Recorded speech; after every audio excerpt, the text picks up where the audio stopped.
В Усть-Цилимском районе фермеры впервые задумались о наращивании посевных площадей. В этом муниципалитете нет как таковых пашней, корма заготавливают на заливных лугах. Но так как аграрии активно наращивают поголовье, то и технологии приходится развивать. О смелых планах сельхозтоваропроизводители рассказали на практической части республиканского семинара «День поля» в крупнейшем хозяйстве Сысольского района. Побывала в Межадыре и Виктория Палкина.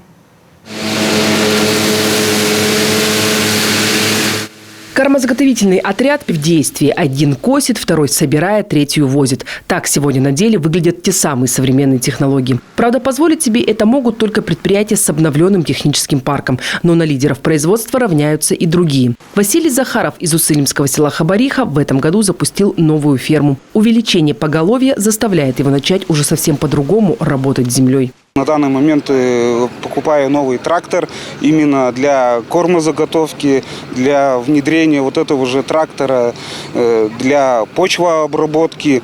До этого времени мы не сеяли, не пахали, не делали практически ничего с землей. Повысить культуру работы с землей среди аграриев региона – одна из приоритетных задач профильного ведомства. И как раз такие республиканские семинары, как «День поля», помогают собрать фермеров на одной площадке и провести тот самый сельскохозяйственный ликбез. Агитируют всех, чтобы начали грамотно относиться, соблюдать все технологии, не только мелиорация, но и известкование и все вообще агротехнические требования. То есть это подбор культур, это хорошие качественные семена, то есть это вот полностью набор, такая цепочка, звенья из которых между собой связаны, для того, чтобы нам просто уже подобраться к нашему заветному результату, это качество и количество молока. Не только словами, но и делом готовы помочь нашим аграриям. Так, в этом году на техперевооружение выделили дополнительно 100 миллионов рублей. Увеличили поддержку и на полевые работы. В этом году была задача нарастить объемы государственной поддержки, связанные с приобретением минеральных удобрений, с приобретением семян для проведения весенне-полевых работ.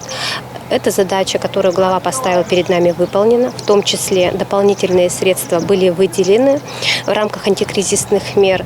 И на апрельской сессии отрасль получила дополнительно порядка 36 миллионов рублей как раз на проведение весенне-полевых работ. Если финансово аграрии поддерживают, то с небесной канцелярией никак не договориться. Неравномерные осадки уже вызывают тревогу у фермеров Удырского района. Но если там засуха, то на юге республики наоборот. На межадырских полях сильный дождь наделал немало шума. Зерновые посеяли чуть побольше, чем в прошлом году. У нас, когда шел вот этот ливень жуткий, в течение 18 часов очень сильно подмочило зерновые, они немножко задохнулись, но вроде бы вот сейчас оживают. Сегодня День поля проходит уже в Прилузе. Здесь аграриям покажут опыт самого южного хозяйства региона. И местные аграрии уже выбились в лидеры кормозаготовительной кампании этого года. Виктория Палкина, Дмитрий Ведерников, телеканал Юрган, Сысольский район.